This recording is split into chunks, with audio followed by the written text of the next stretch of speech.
So Rio, going into this Champions League final, I've got a feeling that you may be backing Real Madrid because we saw you on TNT Sports. You were saying that the Santiago Bernabeu is the best stadium in the world right now. You were respecting the crest when you were walking around the stadium. We caught you celebrating, a lot of celebrations over that Real Madrid winning goal. So yeah, I take it you're going to be backing them.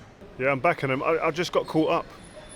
That's what happens when you're a football fan, not just like us Sport United, but I'm a football fan more than anything. And I went there. The new stadium, the new refurb, took my breath away. Then the game, the way it went, the panned out was just amazing, breathtaking game. And then at the end, the way that Rudiger come over and celebrated in the area that I was standing, and then I told him it was offside because the referee flagged it, and then it wasn't offside. It was just like crazy. Yeah. So yeah, I've got to go with Real Madrid. And listen, I've got a soft spot for Real Madrid anyway, so that's just the way it is. You've got a soft spot for them, yeah? Yeah, I don't know why. I have. I'm the same. I have a bit of a soft spot for them.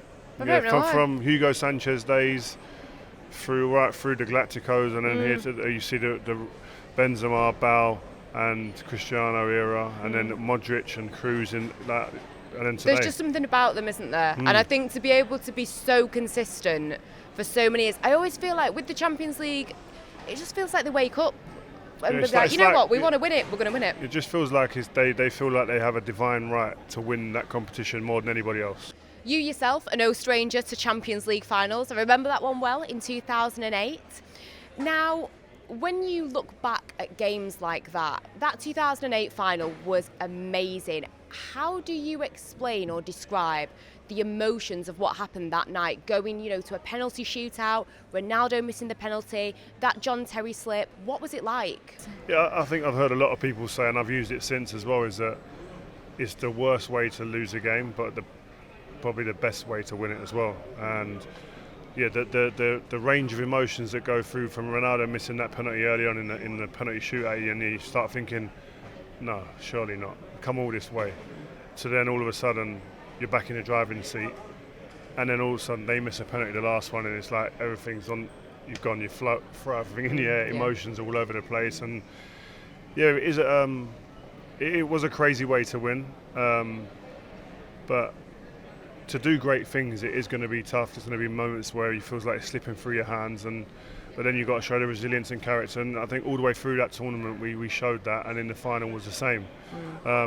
But I thought I believe we should have won that game in the 90 minutes anyway. But it panned out the way it did. Unfortunately, we won it. And of course, this season, Arsenal and Man City in the Champions League did have good runs. Manchester United and Newcastle, not so much.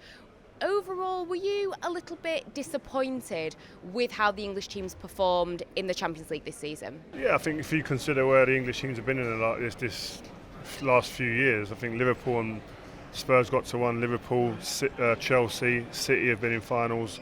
So we've been accustomed to seeing an English team really getting to the final or the latter stages at least. And yeah, this season it kind of fizzled out a little bit, but I think that happens. You can't have it all your own way all the time.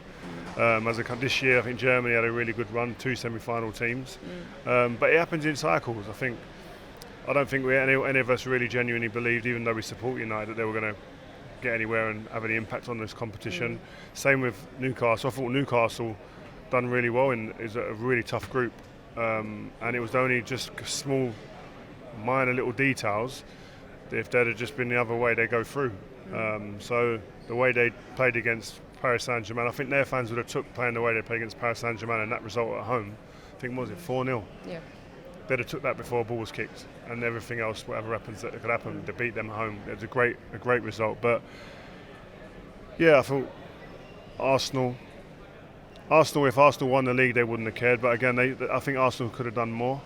I thought they were a better team than they were a better team. I think they are a better team than Bayern Munich, but Bayern Munich have that Champions League mentality and experience, which is the difference.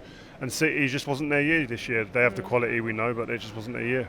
And of course, in this Champions League final, we will be seeing Jadon Sancho. What have you made of his loan move and his time away from Man United? Do you know what, Jadon Sancho, I think a lot has been said about him and a lot of it's been negative, and I think it's about time people really give him a little bit of credit, because I think it's been a really difficult period for him. He's been criticised, rightly or wrongly. He's been the situation that happened between him and the manager, and everyone can debate who was right and who was wrong. But he's been criticised heavily. Confidence has been very low. He went in a period of isolation in terms of training away from the squad, etc. Now he's gone away to Dortmund and had to rebuild himself as a footballer, as a human being.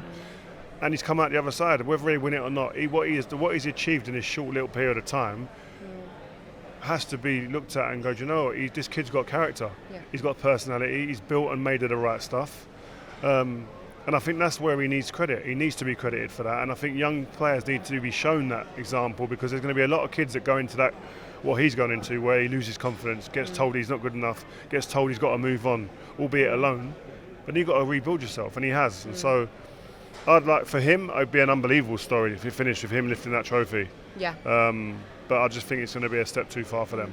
And of course for Manchester United, it's not been the easiest season on the pitch. It's not been the easiest season for the manager, for the players.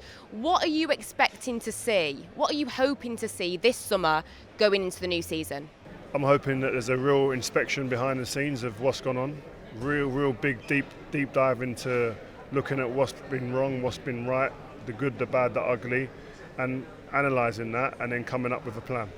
And whether that's the manager here or not, but I hope they just really, which I think they are, and I think they will, is really analyse what was the problems last season and how they're going to rectify that and come up with a blueprint that's going to work.